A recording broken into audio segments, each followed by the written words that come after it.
अस्सलाम वालेकुम, ज़ैनिस किचन में आप सबका वेलकम है। उम्मीद आप बिल्कुल ठीक ठाक होंगे, खुशबाश होंगे, खैर ऑफियत से अपने घरों पे होंगे। थंबनेल से आपको पता चल गया होगा आज हम सीख कबाब बना रहे हैं, तो बिस्मिल्लाहिर्रहमानिर्रहीम शुरू करते हैं। तो ये हमारे स्पाइसेस हैं, ठीक है। इनकी क्वांटिटी भी आपको स्टार्ट में भी नज़र आ जाएगी और डिस्क्रिप्शन बॉक्स में भी आपको मिल जाएगी, तो वहाँ से आप नोट डाउन कर सकते हैं।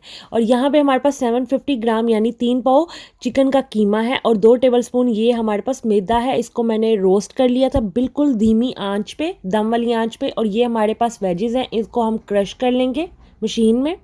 तो आपने इसे मशीन की मदद से अच्छे से क्रश कर लेना है। आप लोग चाहें तो इसको आप चॉप भी कर सकते हैं, ठीक है जी। तो इसको अच्छे से क्रश करने के बाद आपने इसका पूरा जूस, जितना पानी है इसका सारा निकल जाए और बिल्कुल ड्राई हो जाए, और आपने एक जगह पे रख लेना है सारा पानी निचोड़ कर किसी स्ट्रेनर से या हाथ से।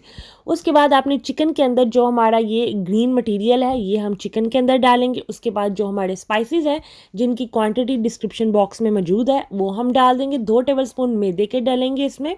हमने अच्छे से धीमी आंच के ऊपर, दम वाली आंच के ऊपर रोस्ट कर लिया था। इसको आपने जलने नहीं देना, थोड़ी सी भी आंच तेज करेंगे तो ये मैदा जल जाएगा। बिल्कुल इस फॉर्म में आपने करके इसे अच्छे से मिक्स कर लेना है।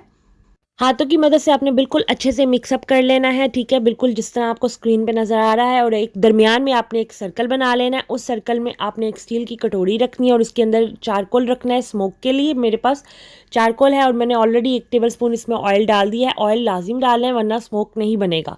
तो इस तरह स्मोक डाल देनी और इसको कवर कर देना है आपने 4 घंटों के लिए। मैक्सिमम जो है वो फुल नाइट है और मिनिमम मतलब कम से कम आपने 4 घंटे से देना ही देना है स्मोक। उसके बाद आपने ग्रीस कर लेना है पैन को और बिल्कुल लो फ्लेम रखनी है आपने, ठीक है। ना आपने मीडियम फ्लेम रखनी है ना ही आपने हाई फ्लेम रखनी है, बिल्कुल लो फ्लेम रखनी है, ठीक है। और उसको थोड़ा सा हीट अप होने देना है 4 घंटे गुजर जाने के बाद। और दूसरी तरफ हम इस तरह की स्टिक ले लेंगे लकड़ी की, सीख कबाब बनाने के लिए। आप चाहें तो सीख भी ले सकते हैं, एक जैसा ही काम देती है। मैं लकड़ी इसलिए ले रही हूँ क्योंकि ये लाइट वेट होती है, तो इस वजह से मैं स्टिक्स के ऊपर इस तरह सीख कबाब बना लूँगी। और बना के मैं साथ साथ बनाती जाऊँगी और साथ साथ, क्योंकि लो फ्लेम पे है, साथ साथ मैं अपनी कढ़ाई के अंदर, कढ़ाई पैन के अंदर इसको डालती जाऊँगी, ठीक है जी। तो आप देख सकते हैं बहुत ही ईजीली बन रहे हैं, कोई भी इसमें दिक्कत मसला नहीं है, क्योंकि इसके अंदर हमने जो डाला है वो है मैदा और उसका इतना मज़े का फ्लेवर आता है और बिल्कुल जोड़ के रखता है। तो इस तरह हमने बनाते जाना है और डालते जाना है। ऑयल हमने बिल्कुल कम लेना है, 2 से 3 टेबलस्पून लेना है। इस तरह हमने बनाते जाना है। तो जब तक सीख कबाब बनते हैं मैं आपसे रिक्वेस्ट कर लेती हूँ, हम्बल रिक्वेस्ट है मेरी, प्लीज़ मेरे चैनल को सब्सक्राइब कर लें, मेरी वीडियोस को पूरा देखा करें। अगर वीडियोस अच्छी लगती हैं इसे लाइक और शेयर लाजिम किया करें, बेल आइकन को लाजिम प्रेस किया करें ताकि मैंने आने वाली हर रेसिपी आपको टाइम से मिल सके। तो जैसे कि आप स्क्रीन पे देख सकते हैं हमारे पूरे सीख कबाब रेडी हो गए हैं, ठीक है। जैसे जैसे बनते जा रहे हैं हम इसको डालते जा रहे हैं, कोई दिक्कत नहीं है कि सारे बना के आपने एक ही साइड में डालने हैं। तो अब आपने 2 स्टिक की मदद से, आप चाहें तो इसको चिमटे की मदद से भी कर सकते हैं, लेकिन मैं इधर स्टिक से कर रही हूँ ताकि ये टूटे नहीं, क्योंकि ये बहुत सॉफ्ट है इस टाइम पे।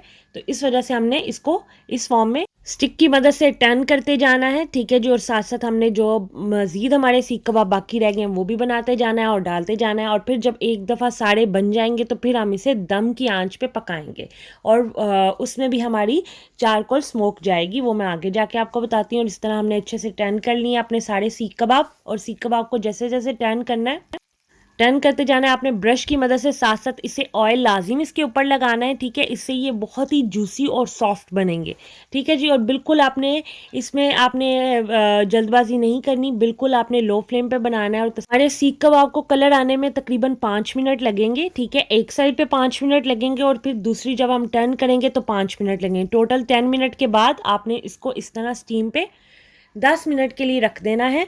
10 मिनट के बाद जब आप स्टीम को उतारेंगे तो फिर आपने इसको चारकोल देना है, यानी 10 मिनट्स ये। और अब आपने चारकोल पे इसको आपने 30 मिनट के लिए दम वाली आंच पे अच्छे से कुक करना है। और स्मोक भी हमारे सीख कबाब में चली जाएगी और अच्छे से टेंडर भी हो जाएगा, कुक भी हो जाएगा, क्योंकि ऑयल के बगैर इसमें स्मोक पैदा नहीं होगी। तो अब आपने इसको डाल के ऑयल भी और चारकोल भी फिर आपने इसको कवर कर देना है। और कवर करने के आपने आधा घंटा इसको बिल्कुल दम वाली आंच पे रख देना है। और जब तक ये बनते हैं दूसरी तरफ हम अपना प्लेटर्स डेकोर कर लेते हैं। उसमें हमने टोर्टिला ब्रेड जो है या वो ले सकते हैं या आप खुबस ले सकते हैं,